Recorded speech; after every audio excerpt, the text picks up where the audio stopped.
The fluorescent lights of Chicago Memorial Hospital buzzed overhead as Raymond Hayes pushed his cleaning cart down the sterile white corridors. It was 2:47 a.m. on a Tuesday, and the third floor was quiet except for the occasional beep of medical equipment and the soft shuffle of nurses' shoes. Raymond was 34 years old, a single father working the night shift so he could be there when his 6-year-old son Tyler woke up for school. The pay was barely enough to cover rent in their tiny apartment, but it was honest work. And after everything he'd been through, honest work was all Raymond wanted. He paused outside room 317 to empty the trash. Through the small window in the door, he could see a young woman lying in the hospital bed, her face pale and drawn. Machines surrounded her, monitoring her failing body. A man in an expensive suit sat beside her, his head in his hands. Raymond recognized him immediately. Everyone in Chicago knew Maxwell Thornton, billionaire CEO of Thornton Industries.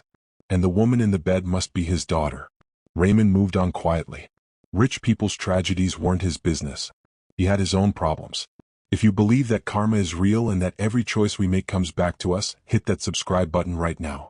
Because this story will show you that sometimes the person you look down on becomes the person who saves your life. And make sure to like this video. What happens next will leave you absolutely speechless. What Raymond didn't know was that in exactly 4 hours, everything was about to change. Because that woman in the bed, Victoria Thornton, 28-year-old vice president of her father's company, was dying. Her rare blood type, AB negative, made finding a donor nearly impossible. And Raymond Hayes, the janitor she'd humiliated just 3 weeks ago, was about to become her only hope. 3 weeks earlier, Raymond had been in the hospital cafeteria during his break, counting out coins to buy a coffee. He'd been short by 35 cents, debating whether to put the coffee back or skip lunch the next day. The woman behind him in line had sighed loudly, impatiently.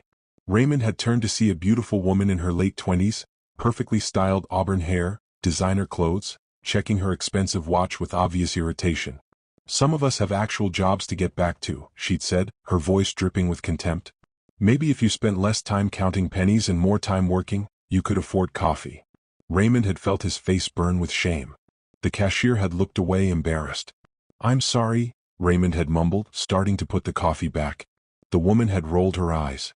"Pathetic. This is why some people stay poor. No ambition, no drive. Just standing around in janitor uniforms expecting the world to give them things." An older nurse, Maria Santos, had stepped forward and put down $2. "His coffee's on me. And miss, maybe you should spend less time judging people and more time learning compassion." The woman had laughed, actually laughed. "Compassion doesn't pay the bills, honey. Maybe that's why you're wearing scrubs instead of Prada." She'd paid for her expensive salad and walked away, leaving Raymond standing there feeling about 2 inches tall. For the rest of that day, Raymond had felt the shame burning in his chest. He'd worked 2 jobs after his wife died, had raised Tyler alone, had never asked for help or handouts. But to that woman, he was just a poor janitor, beneath her notice, worthy only of contempt. Now that woman was dying. And his blood was the only thing that could save her. Raymond finished his shift at 6 a.m. and headed to the employee locker room. As he walked through the hospital lobby, he heard a commotion near the administration desk. Dr. Patricia Okafor, the head of emergency medicine, was speaking urgently with several nurses. "We've checked every database," Dr. Okafor was saying. "There are only 4 AB-negative donors in the Chicago area who match her antibody profile. We've contacted all of them. 1 is out of the country, 1 just had surgery, 1 has health issues, and the 4th isn't answering." "What about expanding the search?" a nurse asked.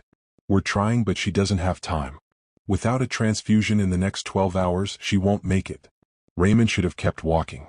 Should have caught his bus, gone home to his son, stayed in his lane. But something made him stop. "Excuse me," Raymond said, approaching the desk. "I couldn't help overhearing.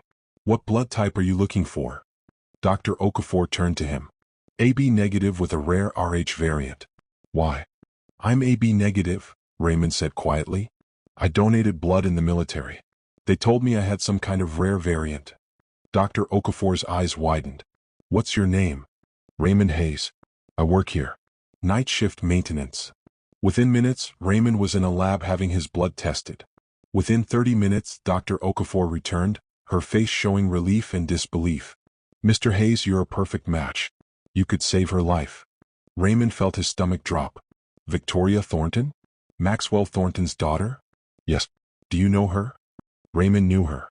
3 weeks ago, she called him pathetic in front of a crowded cafeteria. Will you donate? Dr. Okafor asked. No, Raymond said immediately. Dr. Okafor blinked. I'm sorry? I said no. Find someone else. Mr. Hayes, there is no one else. Without your blood, Victoria Thornton will die. Then she dies, Raymond said, his voice hard. I need to go home to my son. Dr. Okafor grabbed his arm. Please. Whatever history you have with this family, can it be worth a human life? Raymond turned to face her. 3 weeks ago, that woman humiliated me in the cafeteria for being poor. She called me pathetic. Said people like me have no ambition. She looked at me like I was trash. Dr. Okafor's face fell. I'm asking you to be better than she was. I'm asking you to prove that compassion isn't weakness. Raymond thought about Tyler, about the lessons he was teaching his son. About being a good man even when the world was cruel. He thought about his wife, Natalie, who died 3 years ago from the same rare blood disorder Victoria had now. How they'd searched desperately for donors. How he'd have given anything for someone to save her. If I do this, Raymond said slowly, I don't want thanks. I don't want her to know it was me. And I need payment, $2,000. That's 2 months' rent for me and my son. If her life is worth saving, it's worth that much. Dr. Okafor nodded. I'll arrange it. One more thing, Raymond said. Why am I really doing this if I'm still so angry? Because my son Tyler asks me every night if I'm a good person. And I want the answer to be yes. Even when it's hard. 2 hours later, Raymond sat in a medical chair while his blood flowed through tubes into collection bags. Nurse Maria Santos was monitoring the procedure. That's a good thing you're doing, Maria said softly. I'm getting paid for it, Raymond replied. That's not charity. You could have walked away. Money or not, you're saving a life. Raymond watched his blood fill the bag. Dark red, ordinary, the same blood that flowed through everyone regardless of wealth or status. Does she know it's me? No. Dr. Okafor kept her word. The family just knows we found a compatible donor. Good. I don't want her gratitude. The transfusion took 3 hours. When it was done, Dr. Okafor appeared with an envelope. $2,000 as promised. She's responding well. She's going to live. Raymond took the envelope and stood to leave. As he walked out, he passed room 317. Through the window, he could see Victoria sitting up in bed, color returning to her face. Maxwell Thornton was hugging her, crying with relief. Raymond kept walking. He'd done what he needed to do. Now he just wanted to go home. What Raymond didn't know was that Victoria Thornton was about to find out exactly who'd saved her life. Before we continue, I need you to understand something. This story is about to take a turn that will make you question everything you think you know about worth and value. If you believe that people deserve second chances, hit that like button right now. And drop a comment. Have you ever had to help someone who hurt you? 2 weeks later, Victoria sat in her father's office, feeling stronger but still weak. I want to know who saved me, she said. I want to thank them. Maxwell Thornton shook his head. The donor requested anonymity. We have to respect that. That's ridiculous. Find out who it is. I'll give them 50,000, 100,000, whatever they want. But her father was looking at her with disappointment. Did I teach you that everyone has a price? Is that really all I taught you? Victoria felt uncomfortable. The near-death experience had left her feeling strange, disconnected. But she pushed it down. I'm going back to work next week. 3 days later, Victoria returned to work. She was determined to find out who'd saved her. She accessed hospital records, technically illegal, but her father's donations had earned certain privileges. She found him. Raymond Hayes, night shift janitor, 34 years old, AB-negative blood type. Victoria stared at the employee photo and slowly, sickeningly, she remembered. The cafeteria. The man counting pennies. The man she'd mocked for being poor. The man whose blood was keeping her alive. Victoria felt shame. Deep, burning shame. She'd spent 2 weeks trying to find her savior so she could reward them. But her savior was the man she'd called pathetic. The man who'd had every reason to let her die. And he'd saved her anyway. That night, Victoria found Raymond mopping the third-floor corridor. She walked toward him in her designer clothes and expensive shoes, looking healthy and alive because of him. Raymond kept mopping, pretending he didn't see her. But she stopped right in front of him. Raymond Hayes, Victoria said. Raymond looked up slowly. Miss Thornton. Glad to see you're feeling better. I know it was you, she said quietly. I know you donated blood to save my life. – Raymond's jaw tightened. Dr. Okafor wasn't supposed to tell you. She didn't? I found out myself. Victoria's voice cracked. After what I said to you. What? Why would you help me? Raymond was quiet for a long moment. Because 3 years ago my wife died from the same disease you have. We couldn't find a donor in time. So when Dr. Okafor told me someone else might die from the same thing, I couldn't walk away. Even if that someone had hurt me. Victoria felt tears sting her eyes. I'm so sorry. About your wife. And about what I said. I was cruel. I was wrong. I'm ashamed. Okay, Raymond said simply. Okay? That's it? Let me make this right. Let me give you something. Money, a better job, anything. I don't need your charity, Raymond said, his voice hard now. I needed $2,000, you paid it, we're done. Why won't you let me help you? Raymond's eyes flashed with anger. Because 3 weeks ago you made it very clear what you think of people like me. We're pathetic. No ambition. Remember? So forgive me if I don't want to play out your redemption story where you get to feel good about yourself by helping the poor janitor you used to mock. The words hit Victoria like physical blows. Because he was right. She wanted to help him so she could feel better about what she'd done. You're right, Victoria whispered. This is about me wanting to feel less guilty. But that doesn't change the fact that you deserve better. Don't tell me what I deserve. You don't know me. You don't know my life. All you know is that I'm poor, and people like you think that means my life is worth less than yours. That's not. Isn't it? Raymond stepped closer. Before I saved your life, did you think I mattered at all? Victoria opened her mouth, but no words came. Because the truth was no. She hadn't thought he mattered. That's what I thought, Raymond said quietly. So please just let me do my job. You got what you needed from me, my blood. I got what I needed from you, money for rent. We don't need to pretend there's anything else. He picked up his mop and walked away, leaving Victoria standing alone, feeling more lost than she'd ever felt in her life. Over the next month, Victoria couldn't stop thinking about Raymond. She started volunteering at Tyler's school, not to manipulate Raymond, but because she realized she'd never done anything meaningful with her life. She read with struggling students. She donated to repair the broken heating system. She showed up consistently without fanfare. Raymond saw her at parent-teacher night, looking completely out of place in her designer clothes. What are you doing here? Raymond asked. Victoria explained about the volunteer program. I didn't know Tyler went here when I started. It was coincidence. Tyler's teacher, Mrs. Ramirez, confirmed, Miss Thornton has been wonderful with the children. She comes 3 times a week. Over the following weeks, Tyler came home talking about Miss Victoria, who read with him, who brought books, who actually listened. She's really nice, Dad, Tyler said one evening. She asked about you today. Raymond's hand tightened on the wooden spoon. What did she ask? If you were my dad. I said yes. She said you must be a really good dad because I'm such a good kid. After Tyler went to bed, Raymond received a text from Victoria. This is Victoria. I got your number from the school. I'm sorry if that's intrusive.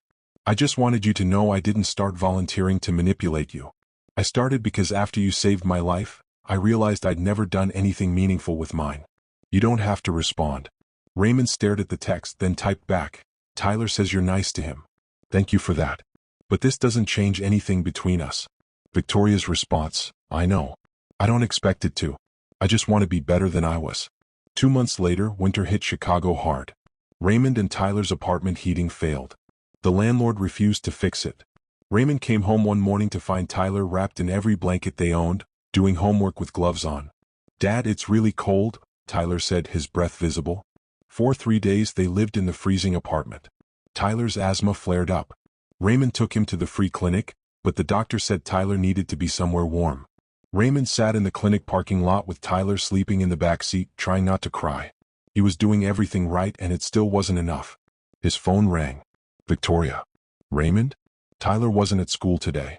Is everything okay? Everything's fine, Raymond lied. You're lying. What's wrong? Raymond was too tired to keep up the walls. Heating's out. Has been for days. Landlord won't fix it. Tyler's asthma is acting up. But we're managing. Where are you right now? Clinic parking lot. Why? Send me your address. I'm coming to get you. Victoria, no. Raymond Hayes, your son is sick and you're living in a freezing apartment. This isn't charity. This is me being a human being. Send me your address. Raymond was too exhausted to argue. He sent it. 40 minutes later, Victoria arrived. She walked to Raymond's car and knocked on the window. Come on. You're staying at my place until your heating is fixed. Absolutely not. Tyler woke up in the back seat, coughing. He looked at Victoria with tired eyes. Miss Victoria? Are you here to read with me? Victoria's face softened. Not today, sweetie. But I'm here to make sure you're warm. Is that okay? Tyler nodded, too sick to question it. One night, Raymond said. That's it. Victoria's house in Lincoln Park was elegant but not ostentatious. It felt like a home, not a showcase. Guest room is upstairs, Victoria said. I'll make dinner. You cook. Raymond couldn't hide his surprise. Victoria smiled slightly. I'm learning. It's not great, but it's edible. Raymond helped Tyler into the shower, the first hot shower they'd had in days. Tyler fell asleep immediately in the warm guest bed, his breathing already easier. Downstairs, Victoria was burning something that might have been chicken. I'm not a good cook, she admitted. Let me help, Raymond said. Together they salvaged dinner. They ate at her kitchen island, simple pasta with vegetables. Thank you, Raymond said quietly. For today. For Tyler. You don't have to thank me. This is bare minimum human decency. Victoria set down her fork. Raymond, I've been working with a tenants' rights lawyer. Your landlord is violating housing codes. We can force him to fix the heating. The lawyer is pro bono. You don't pay anything. Why are you doing this? Because you saved my life even though I treated you like garbage. And I realize that every day I have after that is a day I need to earn. This is how I earn it. Raymond studied her face, looking for manipulation. But all he saw was sincerity. Okay, he said finally. I'll talk to the lawyer. After checking on Tyler, still sleeping soundly, Raymond returned downstairs to find Victoria washing dishes. I can do that, Raymond said. So can I. You've worked all night. Raymond watched Victoria Thornton, billionaire heiress, wash dishes in her own sink. It was surreal. Can I ask you something? Raymond said. Why do you care so much? Victoria was quiet, hands still in the soapy water. When I was dying, I realized I'd spent 28 years alive without ever actually living. I never connected with anyone. Never saw anyone else either. She turned to face him. Your blood is in my veins, Raymond. Literally. Part of you is keeping me alive. How do I justify taking up space in the world if I'm not trying to be worth the life you gave me? Raymond felt something shift in his chest. You don't have to justify anything to me. Maybe not to you, but to myself. I have to be able to look in the mirror and like the person looking back. Raymond stood and walked over to her. They were close now. You're doing good. Tyler loves you. The kids at school love you. You're making a difference. Am I? Or am I just playing at being good while still living with all this privilege? Both can be true, Raymond said. You can acknowledge your privilege and still choose to use it well. That's all any of us can do, try to be better than we were yesterday. Victoria smiled, truly smiled. Thank you for giving me a chance. Most people didn't save my life first. Tyler called from upstairs and the moment broke. But something had shifted between them. Maybe redemption wasn't about grand gestures. Maybe it was about small moments, burned dinners and washed dishes and being there when someone needed you. If this story has moved you, if it's made you think differently about judgment and redemption, then you need to do something. Subscribe to this channel because we tell stories that matter. Like this video to help it reach more people. And share it with someone who needs to hear that people can change. Drop a comment. Have you ever judged someone and been proven wrong? The lawsuit against Raymond's landlord resulted in victory. The landlord was forced to repair heating and pay fines. Raymond received $6,000 in settlement. He paid off Tyler's medical bills. Put money in savings. Started taking night classes in HVAC repair, turning his janitorial work into a skilled trade. Victoria helped by babysitting Tyler twice a week so Raymond could attend classes. She tutored Tyler in reading. She showed up consistently without expectation of gratitude. She'd become, against all odds, a friend. 6 months after their first encounter, Raymond invited Victoria to Tyler's 7th birthday party. Small celebration in the park with dollar store decorations and homemade cake. Victoria showed up with art supplies. Not expensive, just something Tyler had mentioned he liked. Thank you for inviting me, Victoria said. Thank you for coming. And for everything. The lawsuit, the tutoring, the friendship. It's been my privilege, Victoria said and meant it. Tyler ran over. Dad. Miss Victoria. Come play tag with us. They looked at each other and laughed. Two people who'd been enemies, then strangers, then friends about to play tag at a 7-year-old's birthday party. Later, after the party, Victoria said, I've been thinking. I want to start a foundation. Not just writing checks but making systemic change. Better housing, healthcare access, school funding. And I want you to help run it. Me? I'm a janitor taking HVAC classes. You know what it's like to need help and not have access to it? That's more valuable than any business degree. I need someone who'll tell me when I'm being out of touch. I need a partner. Will you do it? Raymond thought about Tyler, about their future, about helping people who were where he'd been. Yes. On one condition, Tyler comes first. Always. Deal. Tyler always comes first. They shook hands and it felt like the beginning of something important. 1 year after Raymond saved Victoria's life, the Hayes Thornton Foundation officially launched. Equal partnership, equal credit. They focused on affordable housing reform, healthcare access, and educational equity. They didn't just donate money, they worked with legislators, organized communities, created policy change. Raymond finished his HVAC certification and started his own small business, hiring other single parents. Victoria used foundation resources to help them get certifications and equipment. Tyler thrived. With stable housing, managed healthcare, and 2 adults who cared about him, he was happy and healthy. One evening, Victoria's phone rang. Tyler's school. Tyler had stood up for a new student being teased about his clothes. Said his dad taught him that people's worth isn't about what they wear or where they live. Raymond told Victoria. She smiled, eyes bright. That's your legacy, Raymond. Tyler learning that compassion matters more than status. That's how you change the world. One person, one moment, one choice at a time. You helped teach him that. You showed him people can change. We taught each other. I showed him people can change. You showed me why they should. They sat in comfortable silence, 2 people whose lives had become intertwined in ways neither could have predicted. Can I tell you something? Victoria said. I'm glad I got sick. Because if I hadn't, I never would have changed. I'd still be that awful person thinking I was better than everyone. I'd have wasted my whole life. And if I hadn't saved you, I'd still be stuck in survival mode. We saved each other, Victoria. Victoria took Raymond's hand. Not romantic, but genuine affection, real friendship forged through unlikely circumstances. Thank you for not letting me die even when I deserved it. For giving me a chance to be better. Thank you for doing the work. For actually changing. For being there for Tyler. Tyler burst through the door. Dad. Aunt Victoria. Guess what happened today? They listened as Tyler told them about defending the new student, about their new friendship.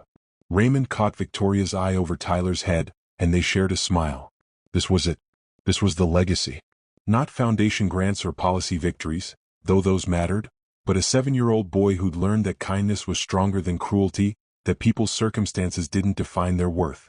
1 year ago, Raymond had been a janitor barely surviving, and Victoria had been a cruel woman who looked down on people like him.